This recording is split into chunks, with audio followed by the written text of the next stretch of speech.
Bienvenidos al mundo de mañana. Muchas personas conocen la Biblia y a su figura central Jesucristo, pero muy pocos entienden su mensaje.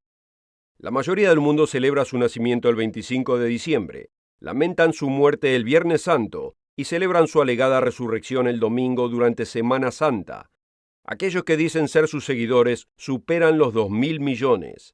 Aunque estos que profesan el cristianismo se han olvidado hace mucho del mensaje de su fundador. ¿Y usted? No crea estar tan seguro. Sea cual fuera el mensaje que predicó Jesús, fue un mensaje poderoso, porque los líderes religiosos de su tiempo se enojaron tanto con él que sublevaron a sus propios compatriotas y le dieron muerte clavándolo en un madero. ¿Por qué tanto odio? En términos generales, la gente se refiere al mensaje de Jesús como al Evangelio. Hablan de música evangélica, del mensaje evangélico y de la predicación evangélica.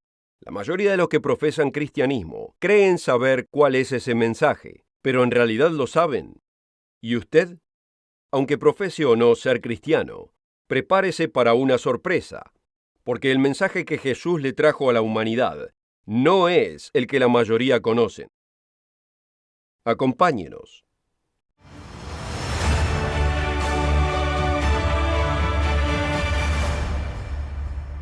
Bienvenidos nuevamente al mundo de mañana.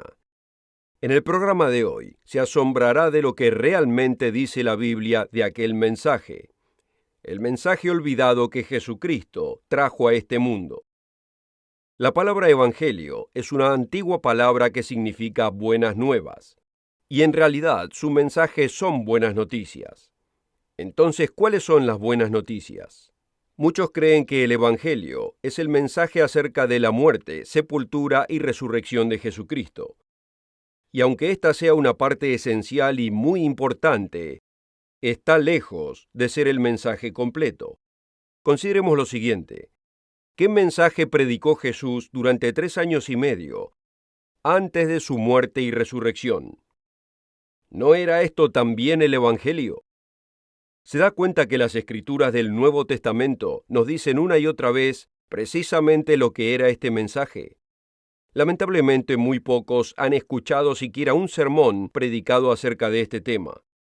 Usted puede llegar a conocer este mensaje si está dispuesto a leer la Biblia y a creer en lo que dice. Por ejemplo, Marcos nos dice qué fue lo que predicó Jesús en el mero principio de su ministerio de 3 años y medio, y podemos verlo en el primer capítulo del libro que lleva el nombre de Marcos. Dice, Principio del Evangelio de Jesucristo, el Hijo de Dios. Después que Juan fue encarcelado, vino Jesús a Galilea predicando el Evangelio del reino de Dios, y diciendo, el tiempo se ha cumplido, y el reino de Dios se ha acercado. Arrepentíos y creed al Evangelio. Ahí lo tenemos. Las buenas nuevas olvidadas que trajo Jesús eran las del reino de Dios. Y en unos cuantos minutos exploraremos precisamente lo que este reino significa. En otro evangelio, en este caso el de Lucas, nos dice que Jesús anunció que el mensaje que él fue enviado a predicar era el reino de Dios. Veámoslo en Lucas capítulo 4, comenzando en el versículo 42. Y cuando se hizo de día, salió, refiriéndose a Jesús, y se fue a un lugar desierto y la gente le buscaba, y llegando hasta él le detenían para que no se fuera de ellos. Pero él les dijo, es necesario que también a otras ciudades yo predique el evangelio del reino de Dios, porque para esto he sido enviado. Este hombre Jesús no es el hombre que muchos creen que él era, y su mensaje no era el mensaje que muchos piensan que es. Cuando yo tenía 11 o 12 años de edad, alguien le preguntó al maestro de la escuela dominical, ¿por qué Jesús hablaba en parábolas? El maestro explicó que la audiencia de Jesús estaba compuesta de campesinos, pescadores y pastores de ovejas, y que les habló en un lenguaje que pudieran entender. Posiblemente usted haya escuchado esta explicación también. Tuvo sentido cuando yo la escuché, como también para los demás. Después de todo, muchos a los que Jesús le predicaba en ese tiempo, en realidad pastoreaban ovejas, vivían de la pesca y cultivaban la tierra. El problema es que esta respuesta es totalmente errónea. Fíjese, amigo, que los propios discípulos de Cristo le hicieron la misma pregunta, y Él nos da su razón por haber hablado en parábolas. ¿Preferimos creerle a mi maestro de la escuela dominical o a aquel que pronunció las parábolas? Notemos la pregunta y la respuesta en el libro de Mateo, capítulo 13, comenzando en el versículo 10. Entonces vinieron los discípulos y le dijeron, ¿por qué les hablas por parábolas? Él respondiendo les dijo, porque a vosotros os es dado saber los misterios del reino de los cielos, mas a ellos no les es dado.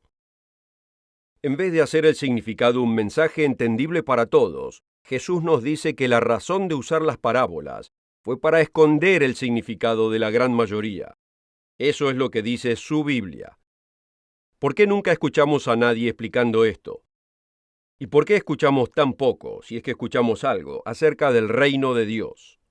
Este mensaje olvidado que predicó Jesús es el tema de una parábola tras otra. En Marcos 4, versículo 26, Jesús comienza una de sus parábolas del siguiente modo. El reino de Dios es como cuando un hombre echa semilla en la tierra. En el versículo 30, él presenta la parábola de la semilla de mostaza con la siguiente pregunta. ¿A qué haremos semejante el reino de Dios o con qué parábola le compararemos? Jesús comenzó con 12 discípulos a los que llamó apóstoles. Después de 3 años y medio de ministerio marcado por impresionantes milagros y culminando en su resurrección de la muerte, había solamente alrededor de 120 creyentes verdaderos. Pero este no sería el final. La noticia de la resurrección de la muerte de Cristo y el mensaje del reino de Dios se esparcieron. Para cuando el apóstol Pablo arribó en Macedonia, los apóstoles fueron acusados de alborotar a todo el mundo, como nos dice en los Hechos capítulo 17, versículo 6. Jesús habló acerca del reino tan seguido que la gente pensó que Él lo establecería en ese momento, y entendían que sería un reino literal, pero no entendieron el momento o la manera en que sería establecido.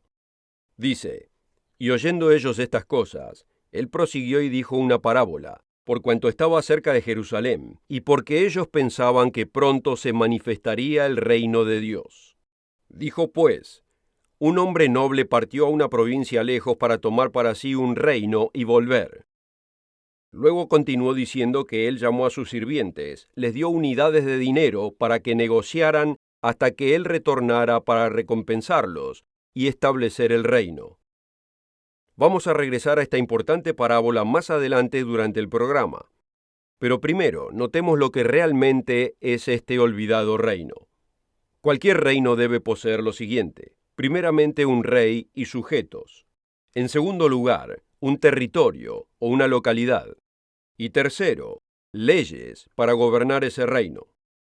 Durante el resto del programa, vamos a estudiar cada uno de estos requerimientos y ver cómo explican las buenas nuevas que proclamó Jesús.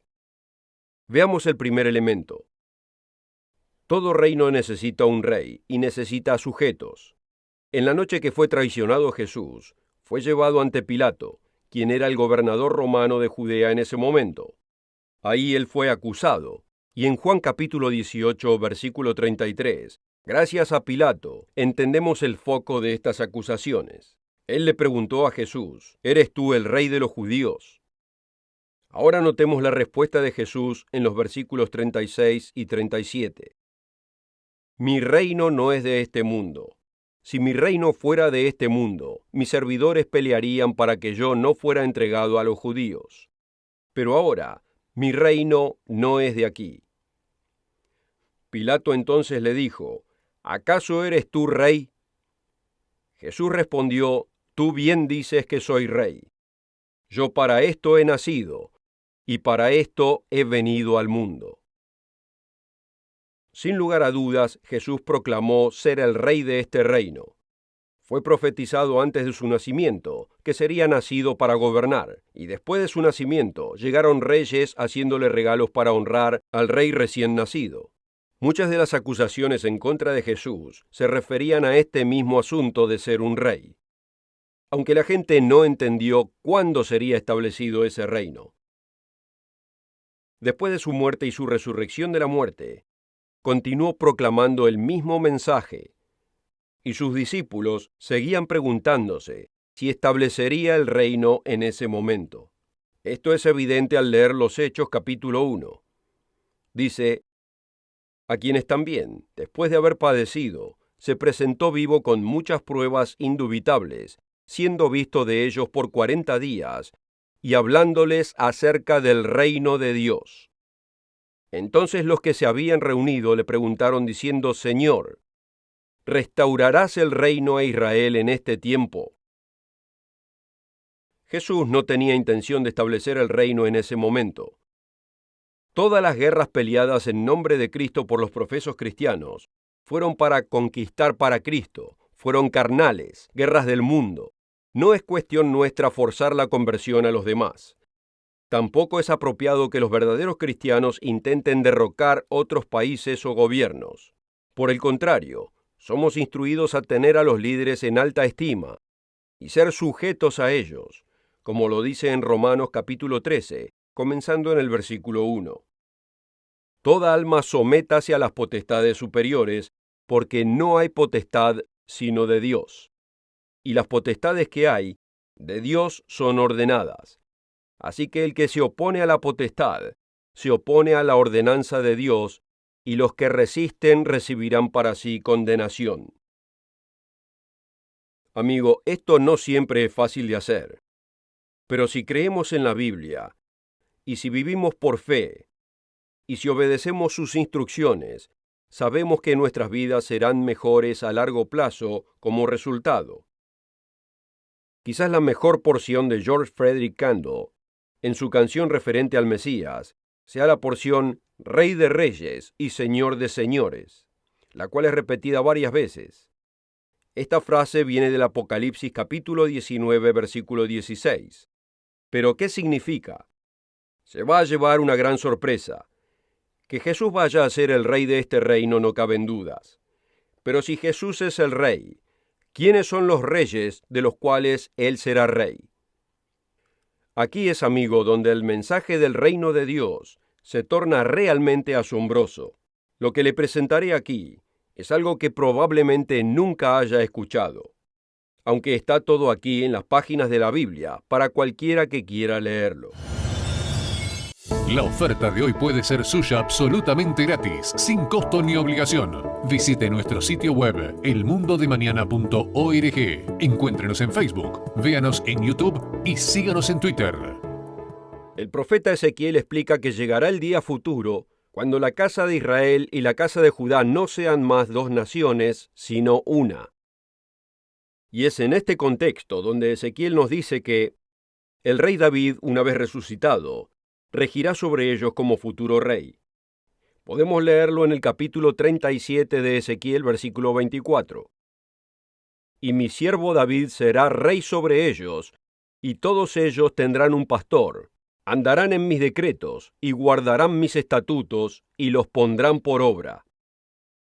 Cuando Ezequiel escribió esto, David había estado muerto por casi 400 años. Es evidente que Ezequiel estaba prediciendo un evento para 2600 años después en el futuro. Esto se refiere al tiempo de la segunda venida de Cristo y la resurrección de los muertos. El profeta Jeremías confirma el rol de David para después de que Cristo retorne. En Jeremías capítulo 30, versículo 9, dice, sino que servirán al Eterno su Dios, y a David su rey, el cual les levantaré. Aquí tenemos lo resumido. Jesucristo será rey sobre toda la tierra, y en la resurrección el rey David será rey sobre todo Israel. Pero la Biblia revela que hay otros que serán reyes bajo Cristo cuando retorne. Notemos que hay 12 tribus de Israel, e interesantemente hay además 12 apóstoles. ¿Sería posible que cada apóstol rigiera sobre una de las 12 tribus, siendo supervisados por el rey David? Esto es exactamente lo que nos es dicho en Mateo capítulo 19, versículo 28. Y Jesús les dijo, de cierto os digo, en la regeneración, cuando el Hijo del Hombre se siente en el trono de su gloria, vosotros que me habéis seguido, os sentaréis sobre 12 tronos para juzgar a las 12 tribus de Israel. Pero esto no es todo. Recordemos que Jesús dijo una parábola, porque estaba cerca de Jerusalén y algunos pensaron que el reino de Dios se aparecería inmediatamente. En esta parábola, él aparecía como el hombre noble que iba a un país lejano a recibir un reino, pero antes de irse, le daba cierta cantidad de dinero a cada sirviente, con instrucciones de negociar para incrementar su valor. Esto es simbólico del Espíritu Santo de Dios que les da a sus servidores, quienes deben multiplicar los frutos de ese Espíritu. Notemos la recompensa recibida por aquellos que incrementaron esta inversión. Dice: y vino el primero diciendo: Señor, tu mina ha ganado 10 minas. Y él dijo: bien, buen siervo, pues que en lo poco me has sido fiel, tendrás autoridad sobre 10 ciudades. Para el hombre que su mina ganó 5 minas, él le dijo, e igualmente dijo a éste: tú también serás sobre 5 ciudades. Las Escrituras son claras. Jesucristo será rey sobre toda la tierra, y debajo de él se encontrará el rey David ya resucitado. David además tendrá a cargo a los 12 apóstoles, quienes regirán sobre cada una de las 12 tribus de Israel. Y a otros les será dada responsabilidad sobre varios números de ciudades. Este es un patrón que vemos sobre todas las naciones de la tierra. Así que ya vemos quiénes serán los gobernadores de este reino. Pero por supuesto un rey sin sujetos no puede reinar sobre nadie. Así que ¿quiénes vivirán bajo estos gobernadores? El profeta Zacarías responde a esta pregunta en el capítulo 14. En la primera parte del capítulo describe una tremenda batalla que tomará lugar cuando todas las naciones de la tierra envíen ejércitos para pelear contra Jesucristo a su retorno. Para él no será ningún reto, pero contrariamente a lo que piensan muchos, Dios no va a destruir toda vida en la tierra. Zacarías nos informa que aquellos seres humanos que sobrevivan a esta tremenda batalla, al final de esta era, continuarán viviendo en lo que es conocido como el milenio, el reinado de 1000 años de Jesucristo. Comenzando en el versículo 16 dice: y sucederá que todos los que quedaren de las naciones que vinieron contra Jerusalén subirán de año en año a adorar al Rey, el Señor de los ejércitos, y a celebrar la fiesta de los tabernáculos. Y si la familia de Egipto no subiere y no viniere, sobre ellos no habrá lluvia. Este será el castigo de Egipto y el castigo de todas las naciones que no subieren a celebrar la fiesta de los tabernáculos. Así que ahora sabemos quién será rey sobre toda la tierra, quiénes serán los reyes que reinarán bajo él, y de dónde vendrán los sujetos. Mientras que los reyes serán todos seres resucitados, los sujetos serán seres humanos físicos de carne y hueso, quienes tendrán la oportunidad de probar durante sus propias vidas que ellos también quieren la inmortalidad. El primer elemento que todo reino necesita es un rey y sujetos. Ahora que hemos descubierto quién será el rey de reyes y quiénes serán los sujetos, veamos un segundo elemento necesario para el reino, lo cual es el territorio. La Biblia es igualmente clara en este tema. Notemos nuevamente el capítulo 14 de Zacarías, en este caso el versículo 9, donde dice: y el Señor será rey sobre toda la tierra. Sobre toda la tierra. Notemos Apocalipsis capítulo 5, versículo 10. Dice lo siguiente: y nos has hecho para nuestro Dios reyes y sacerdotes, y reinaremos sobre la tierra. El profeta Miqueas en el capítulo 4, versículo 1 dice lo siguiente: y acontecerá en los postreros días que el monte de la casa del Señor será establecido por cabecera de montes, y será exaltado más que los collados, y los pueblos correrán a él. Y vendrán muchas naciones, y dirán: venid y subamos al monte del Señor y a la casa del Dios de Jacob, y él nos enseñará en sus caminos, y andaremos por sus sendas, porque de Sión saldrá la ley. Pero el profeta no se detiene aquí. Continúa diciendo que una verdadera y genuina paz perdurable será el resultado del retorno de Cristo. Aunque el hombre no conoce el camino de la paz hoy en día, podrá conocer el camino de la paz en el futuro, pero solo bajo la guía de Cristo cuando retorne. Miqueas continúa su profecía demostrando esto. Dice: «Y juzgará entre muchos pueblos, y corregirá a naciones poderosas hasta muy lejos, y martillarán sus espadas para asadones, y sus lanzas para hoces. No alzará más espada nación contra nación, ni se adiestrarán más para la guerra. Y cada uno se sentará debajo de su vid, y debajo de su higuera, y no habrá quien amedrante, porque la boca del Señor de los ejércitos lo ha hablado». Históricamente, dos de los mayores enemigos de Israel han sido Egipto y Asiria. El profeta Isaías en el capítulo 19, versículo 23, nos dice que estas naciones, Israel, Egipto y Asiria, en aquel tiempo vivirán en armonía bajo la bendición de Dios. Dice: «En aquel tiempo habrá una calzada desde Egipto a Asiria, y los asirios entrarán en Egipto, y los egipcios en Asiria, y los egipcios servirán junto con los asirios. En aquel tiempo Israel será un tercero con Egipto y con Asiria, será bendición en medio de la tierra.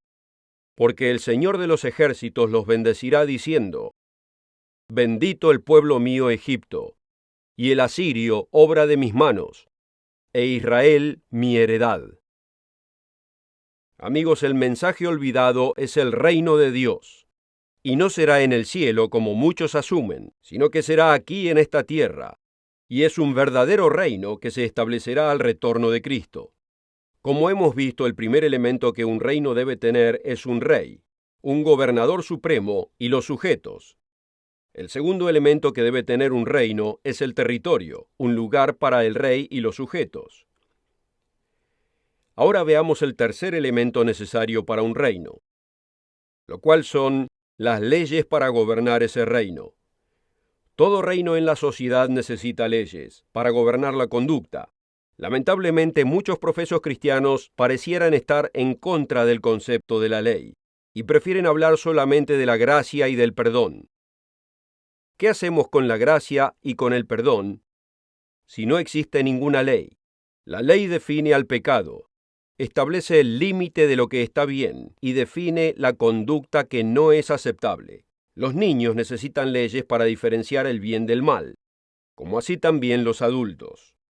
Ninguna sociedad puede operar sin leyes.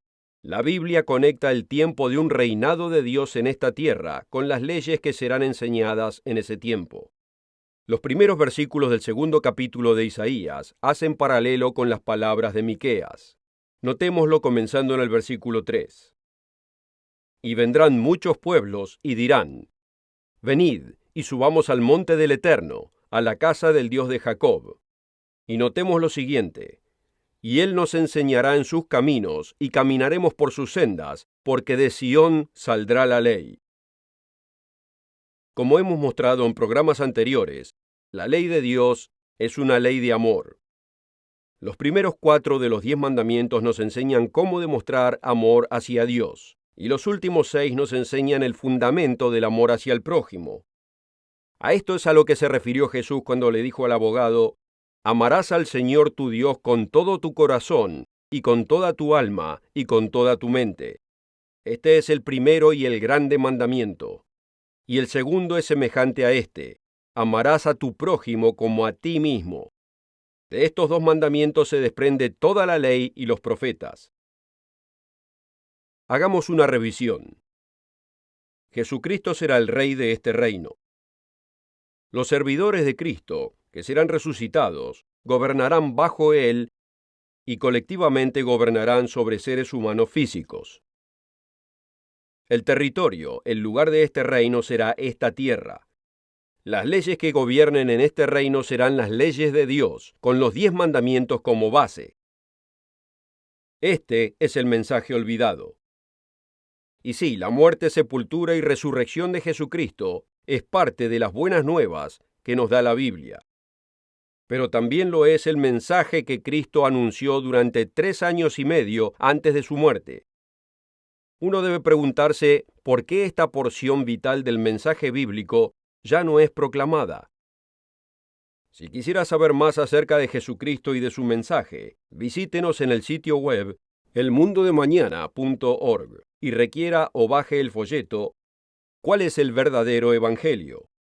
Y asegúrese de encontrarnos la próxima semana, a la misma hora, para aprender más buenas noticias del reino de Dios y del próximo rey de este reino, Jesucristo.